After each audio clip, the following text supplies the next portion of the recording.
नमस्कार छात्रों, मैं संदीप मिश्रा।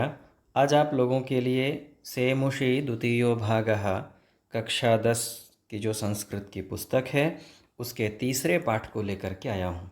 तीसरे पाठ का नाम क्या है? व्यायामः सर्वदा पथ्यः। क्या अर्थ हुआ? व्यायाम सर्वदा यानी हमेशा, पथ्यः अर्थात हितकारी, लाभकारी। तो जो व्यायाम है वह हमेशा ही लाभकारी होता है। तो आज हम इस पाठ को पढ़ेंगे। सबसे पहले हम पाठ की प्रस्तावना में चलते हैं। पाठ की प्रस्तावना में क्या लिखा है? प्रस्तुतोऽयं पाठः आयुर्वेदस्य प्रसिद्धग्रन्थः सुश्रुतसंहिता इत्यस्य चिकित्सास्थाने वर्णित चतुर्विंशाध्यायात् समुद्धृतोऽस्ति। क्या अर्थ हुआ? प्रस्तुतोऽयं पाठः, प्रस्तुतः अयं पाठः, प्रस्तुत यह पाठ आयुर्वेदस्य, आयुर्वेद के प्रसिद्ध ग्रंथः, आयुर्वेद का एक प्रसिद्ध ग्रंथ है सुश्रुत संहिता। सुश्रुत जी के द्वारा, सुश्रुत एक भारतीय शल्य चिकित्सक हैं जो शल्य चिकित्सा में बहुत ही पारंगत थे। उनका एक ग्रंथ है सुश्रुत संहिता। तो सुश्रुत संहिता नामक इत्यस्य चिकित्सा स्थाने, सुश्रुत संहिता नाम का यह जो ग्रंथ है उस ग्रंथ में एक स्थान है चिकित्सा, चिकित्सा, चिकित्सा नामक एक स्थान है। उस स्थान में चतुर्विंशाध्यायात 24वें अध्याय से, चतुर्विंशाध्यायात 24वें अध्याय से समुद्धृतोस्ति लिया गया है। यह जो पाठ है आपका व्यायामः सर्वदा पथ्यः सुश्रुत संहिता के चिकित्सा स्थान में वर्णित 24वें अध्याय से यह पाठ लिया गया है। अस्मिन् आचार्य सुश्रुतः व्यायामस्य परिभाषां तेन जायमानान् लाभान् च निबोधयति। क्या अर्थात? अस्मिन् अर्थात इस पाठ में आचार्य सुश्रुत व्यायामस्य परिभाषां, व्यायाम की परिभाषा, तेन जायमानान् लाभान्, और उस व्यायाम के द्वारा उत्पन्न, व्यायाम से जो उत्पन्न लाभ हैं उन लाभों को बताते हैं। इस पाठ में व्यायाम के द्वारा क्या लाभ हैं ये इस पाठ में बतलाया गया है। प्रामुख्येन, प्रमुख रूप से शरीर सौष्ठवम, शरीर की सुंदरता, सुष्ठव अर्थात सुडोल शरीर, कांति ही, शरीर में तेजस्विता, स्फूर्ति, सहिष्णुता, सहिष्णुता अर्थात सहनशीलता, आरोग्यम च इत्यादयः व्यायामस्य लाभाः सन्ति। आरोग्यम अर्थात निरोगता, ये सब व्यायाम के लाभ हैं। तो यह जो पाठ है यह आचार्य सुश्रुत के सुश्रुत संहिता से लिया गया है। उनके 24वें अध्याय से, सुश्रुत संहिता के चिकित्सा स्थान में वर्णित 24वें स्थान से यह पाठ लिया गया है और इस पाठ में व्यायाम के लाभ बतलाए गए हैं। तो आइए अब हम इस पाठ का अभ्यास करते हैं, इस पाठ को पढ़ते हैं। इस पाठ में 11 श्लोक हैं, 11 श्लोक हैं। क्रम से हम उन श्लोकों को पढ़ेंगे, अध्ययन करेंगे। तो सबसे पहले क्या लिखा है देखिए, शरीरायासजननं कर्म व्यायाम संगीतम तत्कृत्वा तो सुखम देहम विमृद्नीयात् समन्ततः। ये पहला श्लोक है। इसके बाद अन्वय है, तो अन्वय से हम अर्थ को समझते हैं। सबसे पहले क्या है? शरीरायास जननं कर्म, शरीर आयासः, शरीरस्य आयासः शरीरायासः, यहाँ षष्ठी तत्पुरुष समास है। शरीर के द्वारा किया हुआ परिश्रम, और उस परिश्रम, जननं कर्म, परिश्रम रूपी कर्म को व्यायाम संगीतम इति, व्यायाम कहा गया है। तत्कर्म कृत्वा, उस कर्म को करने के बाद सुखम भवति, सुख होता है। समन्ततः देहम विमृद्नीयात्, तो समन्ततः अर्थात चारों ओर से, देहम विमृद्नीयात्, तो शरीर का मर्दन करना चाहिए, विमृद्नीयात् मर्दन करना चाहिए। अन्वय क्या हुआ देखिए, शरीरायास जननं कर्म व्यायाम संगीतम इति तत्कर्म कृत्वा सुखम भवति। समन्ततः देहम विमृद्नीयात्, तो चारों ओर से शरीर का मर्दन करना चाहिए। इसका हम अर्थ समझते हैं। भावार्थ क्या है? भावार्थ कहता है जब शरीर से परिश्रम रूपी कर्म किया जाता है तो उसे ही व्यायाम कहा गया है तथा व्यायाम के बाद सुखपूर्वक संपूर्ण शरीर का मर्दन करना चाहिए। तो व्यायाम किसे कहते हैं? शरीर से परिश्रम रूपी जब कर्म किया जाता है, शरीर से जब परिश्रम रूपी कर्म किया जाता है तो उसे ही व्यायाम कहा गया है। और व्यायाम के बाद सुखपूर्वक संपूर्ण शरीर का मर्दन करना चाहिए, ऐसा पहले श्लोक में बतलाया गया। तो एक बार फिर से हम श्लोक को पढ़ेंगे। शरीरायासजननं कर्म व्यायाम संहितं तत्कृत्वा तु सुखम देहम विमृद्नीयात् समन्ततः। इसके बाद हम दूसरे श्लोक की ओर चलेंगे। दूसरा श्लोक क्या कहता है? शरीरोपचयः शरीरोपचयः कान्तिर्गात्राणां सुविभक्तता दीपाग्नित्वमनालस्यं स्थिरत्वं लाघवं व्रजा। इसका भी हम अन्वय देखते हैं। अन्वय क्या कहता है? व्यायामेन शरीरोपचयः। व्यायामेन, व्यायामेन यहाँ तृतीया विभक्ति है, रामेण कृष्णेन, व्यायामेन शरीरोपचयः, शरीरस्य उपचयः, शरीर की उपचयः अर्थात वृद्धि होती है। जब हम व्यायाम करते हैं तो शरीर की वृद्धि होती है, कांति ही, शरीर में तेजस्विता आती है। गात्राणाम सुविभक्तता, गात्राणाम सुष्ठु विभक्तता अर्थात गात्र अर्थात शरीर और सुविभक्तता अर्थात शरीर का समान रूप से विकास होता है। हर अंग का, शरीर के हर अंग का समान रूप से विकास होता है। दीपाग्नि तत्वम, जठराग्नि हमारी जो है वह प्रदीप्त होती है। जठराग्नि अर्थात भोजन पचता है, पचने लगता है। अनालस्यम, आलस्य नहीं रहता है। स्थिरत्वम, स्थिरत्वम अर्थात मन जो हमारा है वह मन स्थिर होता है, मन चंचल नहीं होता है। लाघवम रजा च प्राप्यते अर्थात वात पित्त कफ, ये जो दोष हैं इन दोषों से भी मुक्ति मिल जाती है, ये दोष भी दूर हो जाते हैं। इसलिए हमें व्यायाम करना चाहिए। इसका हम भावार्थ समझते हैं। भावार्थ क्या है? देखिए, व्यायाम करने से शरीर की वृद्धि होती है। जब हम व्यायाम करते हैं तो व्यायाम करने से शरीर की वृद्धि होती है, शरीर में कांति उत्पन्न होती है, शरीर का समान रूप से विकास होता है, जठराग्नि प्रदीप्त होती है, आलस्य नहीं लगता है, मन चंचल नहीं होता है, उत्साह बना रहता है। स्थिरत्वम लाघवम, लाघवम अर्थात उत्साह, उत्साह बना रहता है। मृजा च प्राप्यते, वात पित्त कफ इत्यादि दोषों को दूर करता है। यह जो व्यायाम है वात पित्त कफ इत्यादि दोषों को दूर कर देता है। इसलिए हम सबको प्रतिदिन व्यायाम करना चाहिए। यह व्यायाम का महत्व है। अगर आप अपने शरीर में वृद्धि करना चाहते हैं, अपने शरीर को अच्छा बनाना चाहते हैं, सुडौल बनाना चाहते हैं, आलस्य, विद्यार्थियों को आलस्य बहुत होता है, विशेषकर सुबह सुबह बहुत आलस्य लगता है प्रातः काल उठने में, तो अवश्य ही विद्यार्थियों को व्यायाम करना चाहिए। एक बार हम फिर से इस श्लोक को पढ़ते हैं। शरीरोपचयः कान्तिर्गात्राणां सुविभक्तता दीपाग्नित्वमनालस्यं स्थिरत्वं लाघवं व्रजा। इसके बाद हम तीसरे श्लोक की ओर चलते हैं। तीसरे श्लोक को पढ़ते हैं। श्रमक्लमपिपासोष्ण शीतादीनां सहिष्णुता आरोग्यं चापि परमं व्यायामादुपजायते। क्या अर्थ हुआ? अन्वय क्या है इसका हम देखते हैं।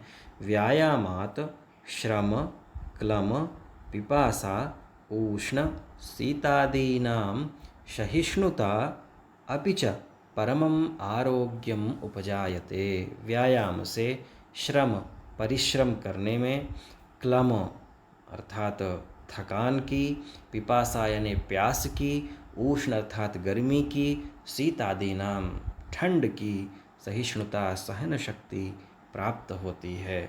परिश्रम करने के लिए शक्ति प्राप्त होती है। अगर आपको थकान लगती है तो उसके लिए भी आपको शक्ति प्राप्त होती है। पिपासा प्यास की शक्ति प्राप्त होती है। उष्णता गर्मी की शक्ति प्राप्त होती है। ठंड को सहन करने की, गर्मी को सहन करने की शक्तियाँ प्राप्त होती हैं। अपिच परमम आरोग्यम उपजायते, तथा परम आरोग्य को प्राप्त किया जा सकता है इस व्यायाम के द्वारा। इसका अर्थ क्या है, एक बार हम अर्थ को समझते हैं। प्रतिदिन व्यायाम करने से, अगर हम प्रतिदिन व्यायाम करते हैं, परिश्रम के लिए शक्ति प्राप्त होती है तथा थकान, प्यास, गर्मी एवं ठंड को सहन करने के लिए शक्ति प्राप्त होती है। इसके साथ स्वस्थ शरीर मिलता है तथा स्वस्थ शरीर भी मिलता है। इसलिए हम सबको प्रतिदिन व्यायाम करना चाहिए। इसके बाद अगला श्लोक है, अगले श्लोक की ओर चलते हैं। न चास्ति सदृशं तेन किंचित स्थौल्यापकर्षणं, न च व्यायामिनं मर्त्य मर्दयन्त्यरयो बलात्। ये देखिए कुछ कठिन शब्द हैं, इनको हम समझते हैं। किंचित स्थौल्य अपकर्षणम, जब हम अलग अलग करेंगे, किंचित स्थौल्य अपकर्षणम, न च व्यायामिनं मर्त्य मर्दयन्ति अरयः बलात्। मर्दयन्ति, यहाँ देखिए यण स्वर संधि है, मर्दयन्त्यरयो बलात्, तो मर्दयन्ति अरयः बलात्। एक बार हम इसके अन्वय को देखते हैं, अन्वय से हम अर्थ करेंगे। तेन व्यायामेन, उस व्यायाम के द्वारा, सदृशं च स्थौल्य अपकर्षणम किंचित नास्ति, उस व्यायाम के जैसे स्थौल्य अर्थात स्थूलता, मोटापा को अपकर्षणम कम करने के लिए किंचित न अस्ति, कोई भी दूसरा साधन नहीं है। मोटापा को कम करने के लिए सबसे अच्छा साधन है व्यायाम। व्यायामिनं मर्त्यम अरयः च बलात् न अर्दयन्ति। व्यायामिनं, व्यायाम करने वाले मनुष्य को, अरयः बलात् न मर्दयन्ते, जो शत्रु होते हैं वह शत्रु भी कष्ट नहीं देते हैं, वह शत्रु भी उनको पराजित नहीं कर पाते हैं। एक बार इसके हम अर्थ को समझते हैं। अर्थ क्या कहता है, व्यायाम के जैसे मोटापा कम करने के लिए अन्य कोई साधन नहीं है। व्यायाम करने वाले मनुष्य को शत्रु भी बलपूर्वक परेशान नहीं करते हैं, अर्थात उसको न कोई कष्ट एवं दुख देते हैं। तो आपको समझ में आ गया होगा। यह श्लोक का अर्थ क्या लिखा है, न चास्ति सदृशं तेन किंचित स्थौल्यापकर्षणं, न च व्यायामिनं मर्त्यम अर्दयन्त्यरयो बलात्। मर्दयन्त्यरयो बलात्, मर्त्यम अरयः च अर्दयन्ति। मर्दयन्ति इति नास्ति, मर्त्यम अर्दयन्ति। मर्त्यम अर्थात मनुष्य, कोई भी मर्त्यम अर्थात मनुष्य, और अर्दयन्ति अर्थात कष्ट नहीं देते हैं। इस तरह से आपको चौथा श्लोक भी समझ में आ गया होगा। आइए हम आगे के श्लोक को पढ़ते हैं। आगे का श्लोक क्या कहता है, न चैनं सहसाक्रम्य जरा समधिरोहति, स्थिरीभवति मांसं च व्यायामाभिरतस्य च। इसके बाद हम अन्वय को पढ़ते हैं। एनम व्यायामिनम, एनम अर्थात इस व्यायाम करने वाले को, जो व्यक्ति व्यायाम करता है, जरा सहसा क्रम्य न समधिरोहति, जरा यानी बुढ़ापा सहसा अचानक से आक्रमण नहीं करता है, अर्थात वह व्यक्ति जल्दी बूढ़ा नहीं होता है। जो व्यक्ति व्यायाम करता है वह जल्दी वृद्ध नहीं होता है। व्यायामाभिरतस्य जनस्य च मांसं स्थिरीभवति, व्यायाम करने वाले मनुष्य का जो मांस है, शरीर है, वह सुडौल होता है। इस तरह से इसके हम भावार्थ को देखेंगे। क्या लिखा है, जो प्रतिदिन व्यायाम करता है वह जल्दी बूढ़ा नहीं होता है और उसका शरीर सुडौल होता है। इसलिए प्रत्येक मनुष्य को व्यायाम करना चाहिए। इसलिए प्रत्येक व्यक्ति को हर दिन व्यायाम करना चाहिए, प्रतिदिन व्यायाम करना चाहिए। क्या लिखा है, न चैनं सहसा क्रम्य जरा समधिरोहति, स्थिरीभवति मांसं च व्यायामाभिरतस्य च। इस तरह से 5वें श्लोक का अर्थ हुआ। आगे के श्लोक में हम चलते हैं। आगे का श्लोक क्या कहता है? व्यायामस्विन्न गात्रस्य पद्भ्यामुद्वर्तितस्य च व्याधयो नोपसर्पन्ति वैनतेयमिवोरगाः वयोरूपगुणैर्हीनमपि कुर्यात् सुदर्शनम्। क्या हुआ? इसका अन्वय क्या है? अन्वय को समझते हैं। व्यायामस्विन्न गात्रस्य पद्भ्याम उद्वर्तितस्य च सिंहं क्षुद्रमृगाः इव व्याधयः न उपसर्पन्ति वयोरूपगुणैः हीनं जनम् अपि सुदर्शनं कुर्यात्।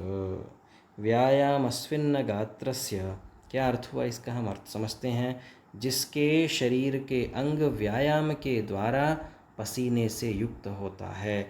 व्यायामस्विन्न गात्रस्य, व्यायाम स्विन्न गात्रस्य, जिसका शरीर व्यायाम के द्वारा पसीने से युक्त होता है। और जो व्यक्ति पद्भ्याम उद्वर्तितस्य च, अर्थात पाँव से अपने शरीर का मर्दन करवाता है। सिंहम क्षुद्रमृगाः इव व्याधयः न उपसर्पन्ति, जिस प्रकार से सिंह के पास क्षुद्र मृगाः, दुर्बल मृग नहीं जाते हैं। जिस प्रकार से सिंह के पास दुर्बल मृग नहीं जाते हैं, उसी प्रकार से व्याधयः न उपसर्पन्ति, रोग भी उस व्यक्ति से कोसों दूर रहते हैं, उसके पास नहीं जाते हैं। वयो रूप गुणैः हीनं जनम अपि सुदर्शनम कुर्यात्। वयः ने आयु रूप अर्थात रूप, गुण आयु रूप गुण से हीन व्यक्ति भी अगर व्यायाम करता है तो वह व्यक्ति भी सुंदर दिखने लगता है। क्या लिखा है देखिए, अर्थ समझते हैं। जिसके शरीर के अंग व्यायाम के द्वारा पसीने से युक्त होता है, और जो व्यक्ति प्रतिदिन पाँव से शरीर का मर्दन करवाता है, उसके पास रोग उसी प्रकार से नहीं आते हैं जैसे शेर के समीप दुर्बल हिरण नहीं आते हैं। व्यायाम आयु रूप गुण से हीन लोगों को भी सुंदर बना देता है, इसलिए प्रतिदिन व्यायाम करना चाहिए। क्या लिखा है देखिए, एक बार फिर से श्लोक को पढ़ते हैं। व्यायामस्विन्न गात्रस्य पद्भ्यामुद्वर्तितस्य च व्याधयो नोपसर्पन्ति वैनतेयमिवोरगाः वयोरूपगुणैर्हीनमपि कुर्यात् सुदर्शनम्। इसके बाद हम 7वें श्लोक को पढ़ते हैं। 7वां श्लोक क्या कहता है? व्यायामं कुर्वतो नित्यं विरुद्धमपि भोजनं विदग्धमविदग्धं वा निर्दोषं परिपच्यते। इसका अन्वय क्या है? अन्वय को हम देखते हैं। अन्वय क्या कहता है? नित्यं व्यायामं कुर्वतः नरस्य, प्रतिदिन व्यायाम करने वाले व्यक्ति के विरुद्धम अपि भोजनम, अगर वह व्यक्ति भूलवश विरुद्ध भी भोजन कर लेता है, समय के अनुकूल जो भोजन नहीं है, ऋतु के अनुकूल जो भोजन नहीं है, वह भोजन भी अगर वह व्यक्ति कर लेता है तो विदग्धम अविदग्धम वा, विदग्धम अर्थात अजीर्ण भोजन, अविदग्धम यानी थोड़ा अजीर्ण भोजन, वा निर्दोषम परिपच्यते, अगर अजीर्ण भोजन भी हो गया है, गरिष्ठ भोजन भी हो गया है, तो वह भोजन आराम से पच जाता है। किसका? जो व्यक्ति नित्य व्यायाम करता है, प्रतिदिन व्यायाम करता है। इसलिए हम सबको प्रतिदिन व्यायाम करना चाहिए। इसका भावार्थ क्या है?